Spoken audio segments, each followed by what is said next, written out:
be with you. And with your spirit. A reading from the Holy Gospel according to Luke. Glory to you, O Lord.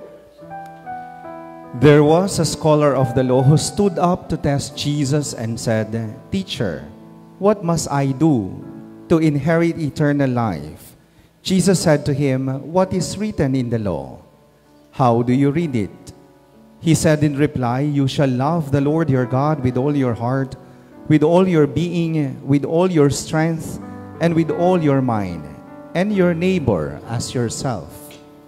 He replied to him, "You have answered correctly. Do this, and you will live." But because he wished to justify himself, he said to Jesus, "And who is my neighbor?" Jesus replied, "A man fell victim to robbers as he went down from Jerusalem to Jericho. They stripped and beat him and went off, leaving him half dead. A priest happened to be going down that road, but when he saw him, he passed by on the opposite side. Likewise, a Levite came to the place, and when he saw him, he passed by on the opposite side. But the Samaritan traveler who came upon him was moved with compassion at the sight. He approached the victim, poured oil and wine over his wounds, and bandaged them. Then he lifted him up on his own animal, took him to an inn, and cared for him. The next day he took out 2 silver coins and gave them to the innkeeper with the instruction, "Take care of him. If you spend more than what I have given you, I shall repay you on my way back." Which of these 3, in your opinion, was neighbor to the robber's victim? He answered, "The one who treated him with mercy." Jesus said to him, "Go and do likewise." My dear friends, the Gospel of the Lord. Praise to you, Lord Jesus Christ.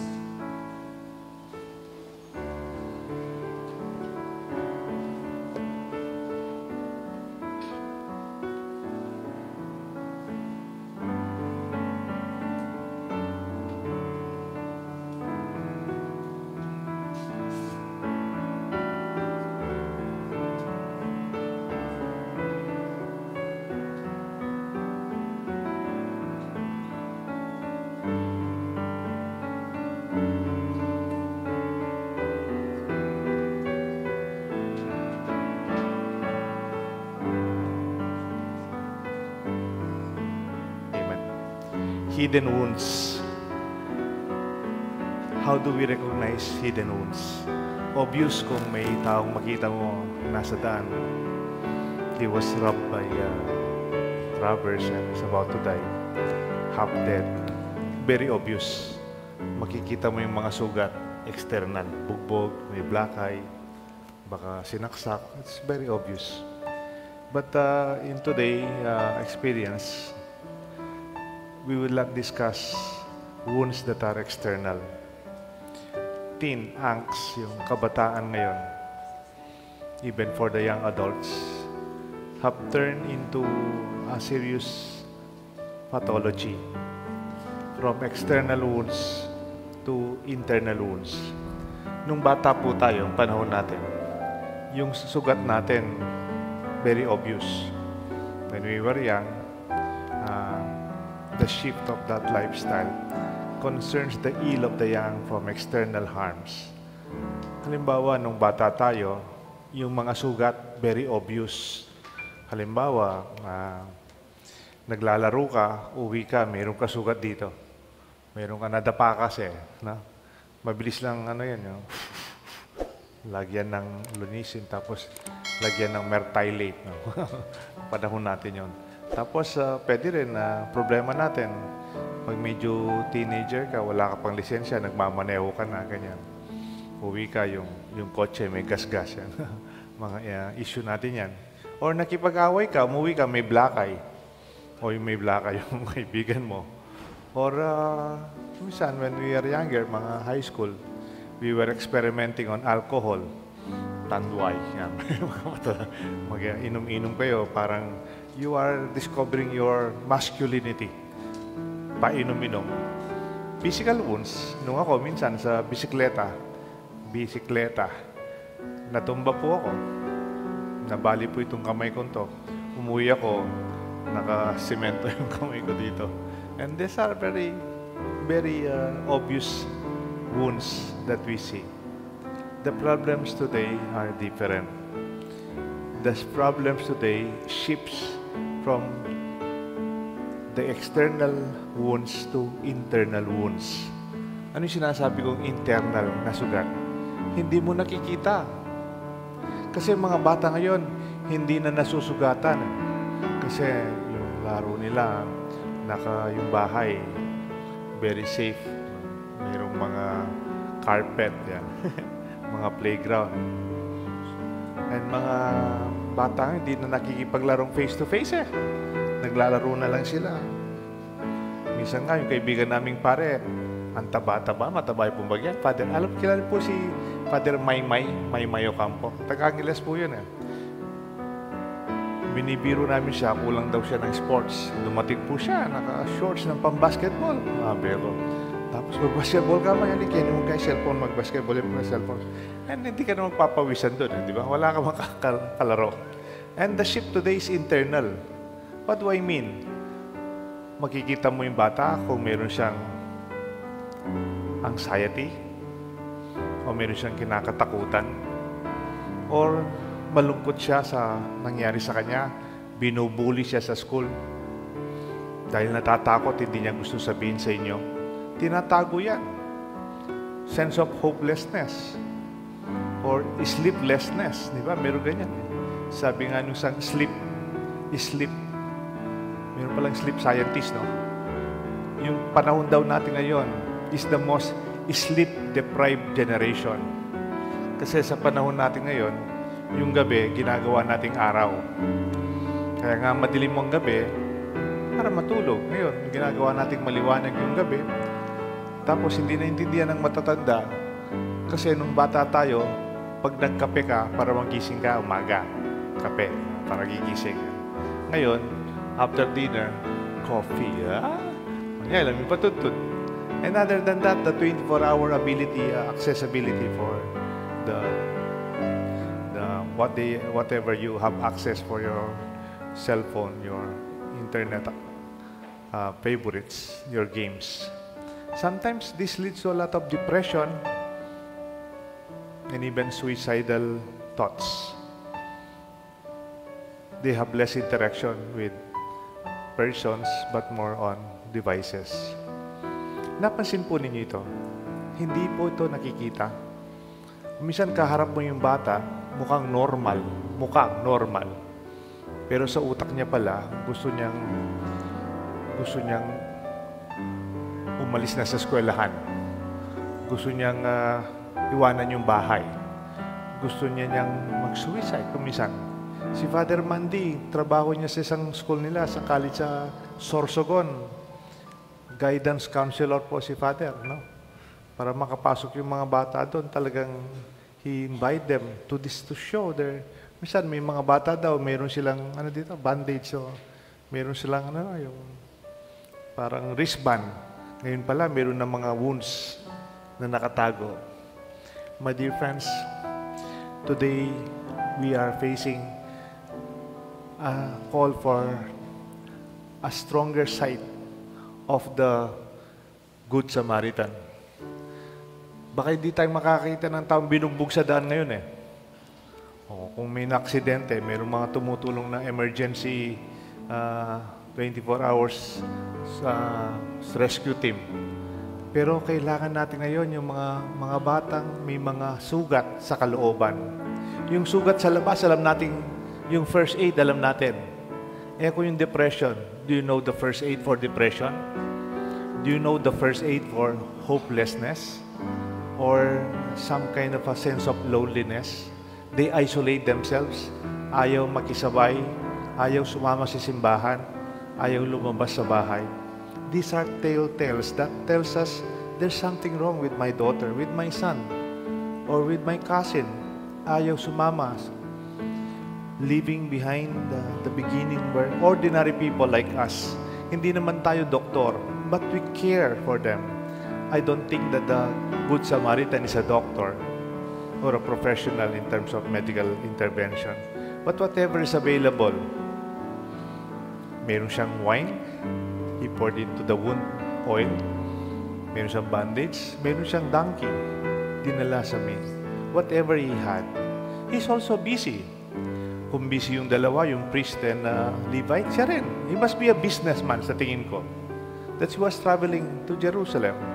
He had to let go of his schedule for the day to help this person. Ano kaya yung may wound na hidden? Daughter mo, pamangkin mo, kasama mo sa bahay, kaopisina mo, kaibigan mo, dito sa simbahan. In all forms of wounded that are hidden, we should be patient. Kaya nga tinatago, ayaw nilang makita natin. Kasi nakakahiya. Nasira yung relationship kasi namin eh. Nag-break kami ng boyfriend ko. O kaya ng special friend ko. O kaya, nagkaroon ka ng depression kasi dati malakas ka, ngayon may sakit ka na. More than the physical wound is the psychological challenge of accepting the reality that this time you are sick. It's not the same. There are different reasons. Hindi lang sa mga bata. When we allow our hearts to lead us, when we allow compassion to be expressed beyond our practical minds and beyond our busy days, we can listen and give our attention and give our time to the hidden wounds that we encounter every day. Minsan dinadaan-daanan natin, pero may mga sugat pala ang mga kasama natin. Nasaktan siya sa sinabi ni Papa. Na-offend siya sa sinabi ng teacher. O the failure that they experience in life. Meron po akong parating expression sa sarili ko, ARK. A-R-K. Ang gusto sabihin ng ARK, hindi po yung Ark of the Covenant o kaya ARK ni Noah. Yung ARK na tawag nila acts of random kindness. Yung kabutihang loob na hindi na kailangan i-schedule. Magiging mabuti naman tayo sa Christmas. Magbibigay tayo ng Christmas gifts. O kaya sa birthday ko, papakain ako. Hindi mo kailangan i-budget. We will be giving away to our community on the foundation day of our company. No. Kindness is a law that you meet every day. Hindi man po kailangan ng schedule. Kindness does not need a schedule or even budget. Sabi nga, as needed. Kung kailangan. Bigyan kayo ng halimbawa.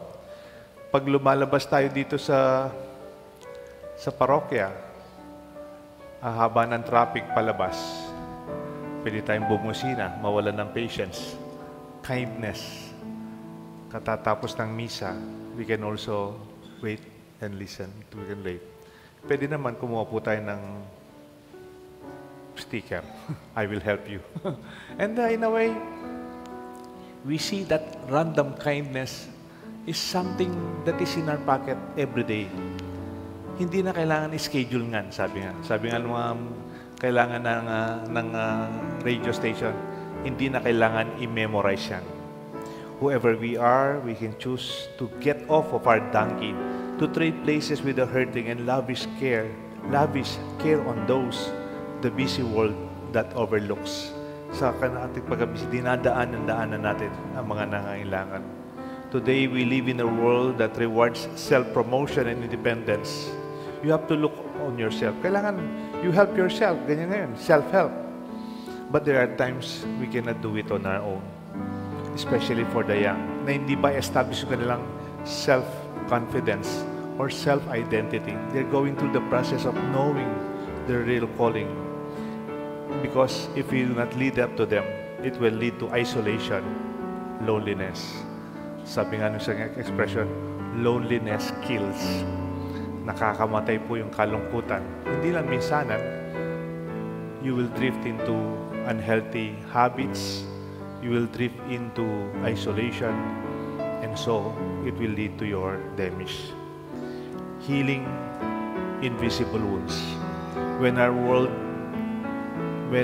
words become deeds, when different kinds of healing happens, that all reaches wounds that can be seen, unnoticed, and wounds that we choose not to see. The Good Samaritan did much more than healing the wound that are external, but it was a moment to help. Healing is the restoring what the world has taken away from that person, a sense of self-worth. Ang mahalaga po dito, hindi lang yung sugat niya ay they were healed and addressed. Kasi after that critical experience of the victim of robbers, he was left half dead. Ang mahalaga to, tinatawag trauma.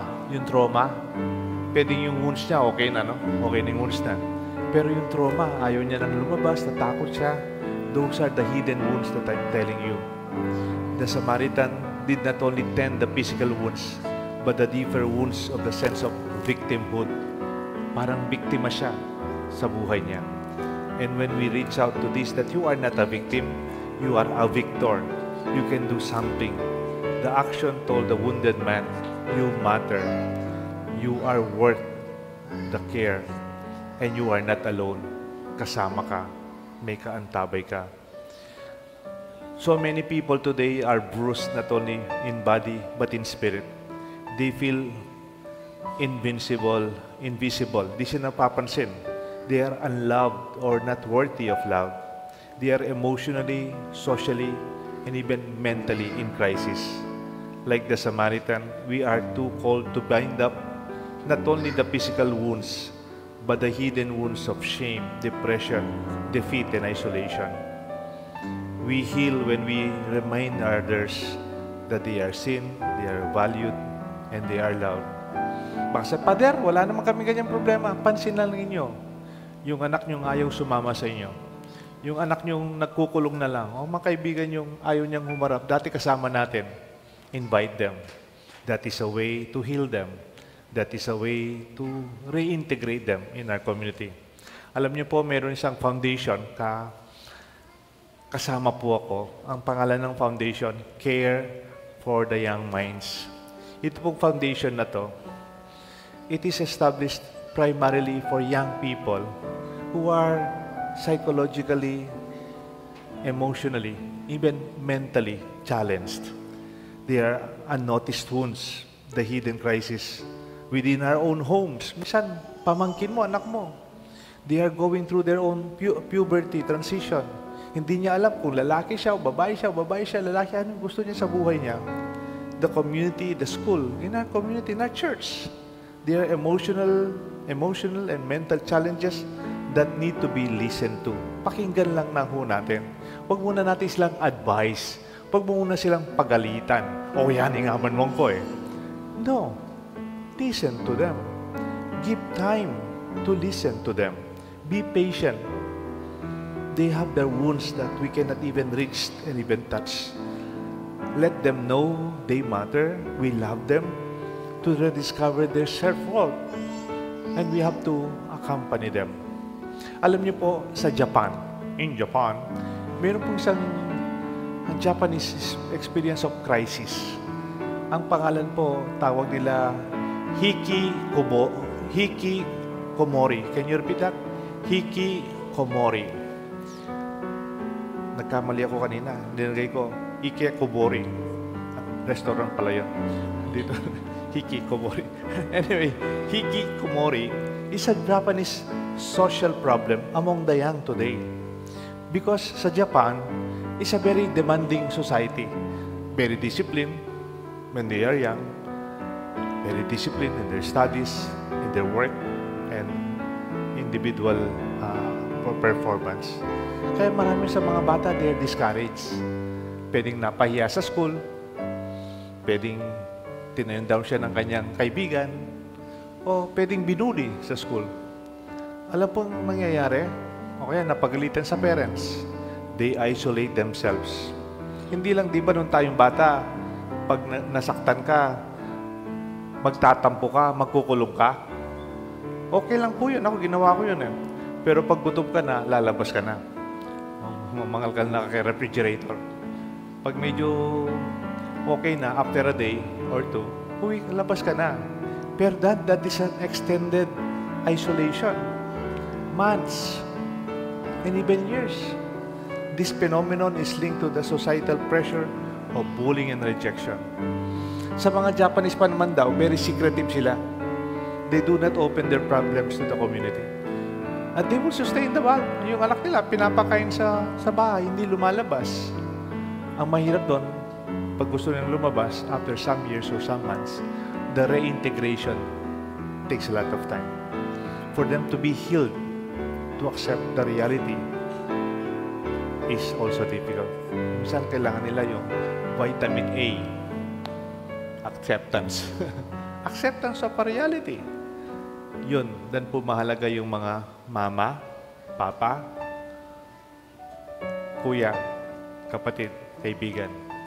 We don't have to be doctors to heal these wounded, hidden wounds. Let this be our challenge today. Making sense of the Good Samaritan of today. There's something very critical. Minsan napansin nyo, okay naman siya. Mag-graduate na lang siya ng college siya. Performance siya. But suddenly, she committed suicide. These stories are not foreign to us. You have your own stories to tell. At times, the story is becoming so near to our own communities and families. Let us heal wounds that are hidden. Let us be good Samaritans to those who need us. In the name of the Father, the Son, and the Holy Spirit. Amen.